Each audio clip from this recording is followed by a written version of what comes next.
Xavier Bory, bonsoir. Bonsoir. En juin 2024, vous avez annoncé votre candidature aux élections municipales de 2026. Quelles sont les principales raisons qui vous ont poussé à vous présenter? Alors, à l'origine, c'est la sollicitation de nombreuses personnes qui m'interpellent. Ensuite se posent deux questions. Ai-je la capacité? Car je pense que quand on brille une fonction, on se doit d'en avoir la compétence. La réponse est oui. Fort de 25 ans de mandat, et après avoir occupé successivement les fonctions de conseiller municipal, adjoint et enfin vice-président de la communauté d'agglomération à des postes différents, j'ai acquis cette maturité et expérience qui me permettrait de conduire à l'avenir de notre ville. L'autre question est pour quels objectifs? Avec Pascal Bugis, nous avons durant ces années pu remettre notre ville sur pied. Maintenant, nous sommes prêts à nous développer et à nous ouvrir. Notre ville est belle et accueillante. L'arrivée de l'autoroute met un coup de projecteur sur Castres et nous devrons être les acteurs de notre développement. Je pense à l'attractivité touristique, qu'elle soit sportive ou culturelle, je pense à l'implantation d'entreprises ou de commerces, et je mesure combien la tâche sera difficile. Vous avez exercé différents métiers. Diriez-vous que votre parcours professionnel influence votre vision pour l'avenir de Castres? Oui, j'ai effectivement eu la chance de pouvoir pratiquer plusieurs professions, allant de l'ouvrier au chef d'entreprise. Ces changements sont à chaque fois une découverte, une remise en question, une réflexion sur soi et son rapport aux autres. Je pense que tous ces changements doivent être vus comme une opportunité et non comme une contrainte. Einstein disait la connaissance s'acquiert par l'expérience. Tout le reste n'est que de l'information. Et je pense qu'il avait raison. Ces différentes expériences me permettent de comprendre les gens, ce qu'ils souhaitent, ce qui pourrait leur faire défaut. Ces expériences m'ont surtout amené une grande écoute, une ouverture d'esprit, et découvrir que nous pouvons toujours apprendre de tout le monde, quel que soit son niveau. Lors de votre annonce de candidature, vous avez émis 5 grandes idées pour Castres. Laquelle vous tient le plus à cœur et pourquoi? Alors, j'ai envie de faire de Castres une ville apaisée mais animée, solidaire et dynamique. Je pense que nous pouvons y arriver grâce à deux piliers qui sont le sport et la culture. C'est un moyen de dépasser les clivages, de rassembler au-delà de toute considération, qu'elle soit religieuse, ethnique ou sociale. Il faut aussi animer un peu plus notre ville, sans pour autant que ce soit la foire d'empoigne. On peut très bien imaginer une fois par an les fêtes de Castres, qui pourraient se traduire par le retour du Raid à Gouttes par exemple. Prévoir des animations simples mais plus régulières, comme on a vu la Tekel Parade, afin de passer ensemble un moment convivial. Une des préoccupations majeures de nos concitoyens est la sécurité. Comment envisagez-vous de renforcer cette sécurité à Castres?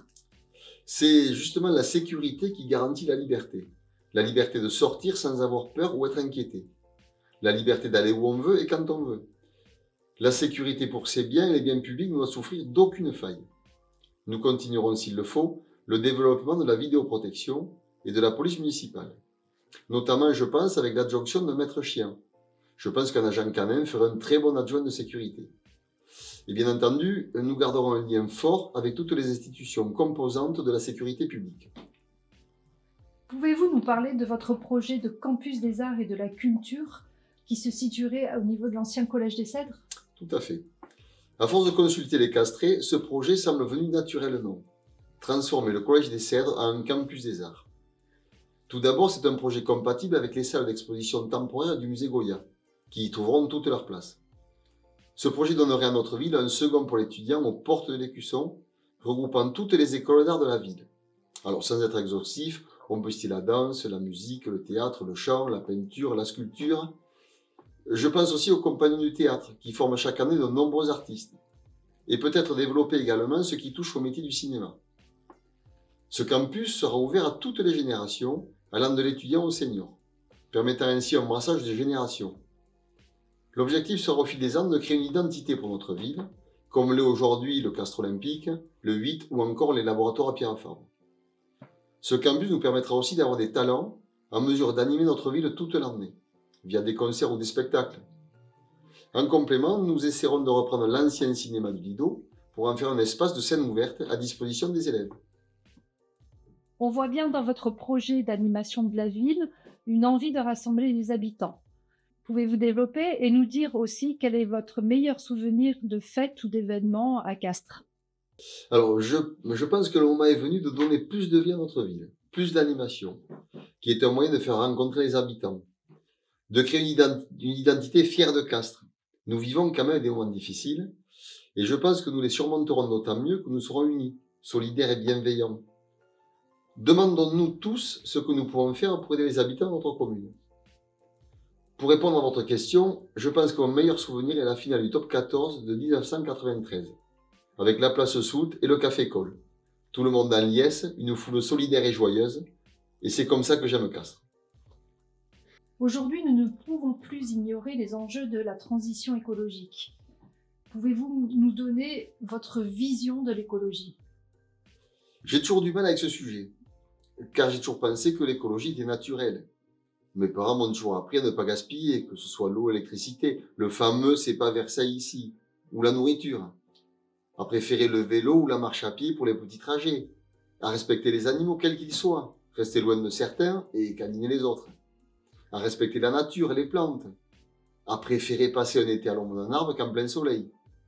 Bref, je crois surtout que c'est une question d'éducation et de bon sens. Je pense que les Castrais sont beaucoup plus écolos que ce que l'on veut faire croire. Alors oui, si l'écologie c'est ça, c'est du bon sens, on amènera de l'ombre et de la fraîcheur dans les rues par la végétation, on continuera à planter tout ce qui sera nécessaire à rendre notre cadre de vie le plus agréable possible, mais je ne me laisserai jamais embarquer dans l'écologie punitive et stupide, faite d'injonctions qui consistent à faire n'importe quoi pour se donner bonne conscience et surtout à justifier de nouvelles taxes sur le dos des Français. Pour conclure, je pense qu'à ce jour, dans notre monde, nous faisons plutôt partie des pays vertueux. L'implication citoyenne est un axe fort de votre programme. Avez-vous personnellement déjà participé à une initiative citoyenne qui vous a marqué? Alors, la première implication citoyenne, c'est les élections. Donc j'invite tous les citoyens qui souhaitent s'impliquer, justement, à nous rejoindre pour discuter de projets et partager leurs souhaits. Les citoyens devront choisir un programme qu'ils souhaiteront voir mettre en œuvre et le plus à même de répondre à l'intérêt collectif selon chacun d'eux. Cependant, le programme électoral fixe des grandes lignes, donc je pense qu'il ne faut pas se priver de consulter les habitants pour aller plus loin dans les détails de certains projets au cours du mandat. L'initiative citoyenne qui m'a le plus marqué était mon implication au sein de la réserve militaire en suivant mon service. C'est une période qui vous transforme, qui donne tout son sens aux mots solidarité et bienveillance. On retrouve d'ailleurs cet esprit chez les motards. Je fais aussi du bénévolat, essentiellement dans le sport. Actuellement, j'accompagne dans l'apprentissage les rameurs d'aviron. Et on retire de ce bénévolat cette joie d'aider et de transmettre. Je dirais que dans les deux cas, j'en tire une certaine fierté et surtout une joie d'avoir rencontré des gens différents qui m'ont tous apporté autant que ce que j'ai pu leur donner. Votre programme propose de valoriser le sport à Castres. Pratiquez-vous ou avez-vous pratiqué une activité sportive? Et y a-t-il une équipe que vous soutenez régulièrement? Le sport est le pilier de la santé physique, mentale et morale. J'ai toujours pratiqué du sport.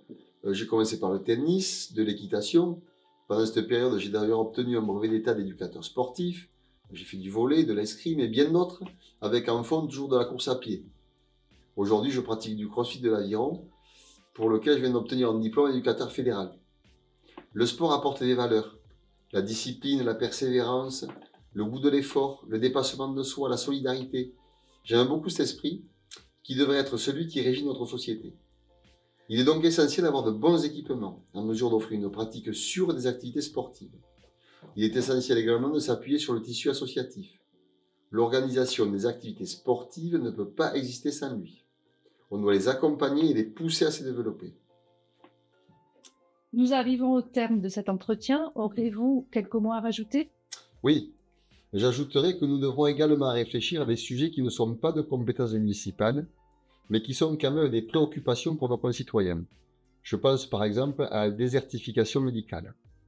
Nous continuerons à entretenir nos écoles et nos bâtiments publics. Nos voiries auront besoin d'un rattrapage sur certains secteurs. Merci pour votre écoute. J'aurai de toute façon l'occasion de revenir vers vous via des petites capsules vidéo pour répondre à vos questions.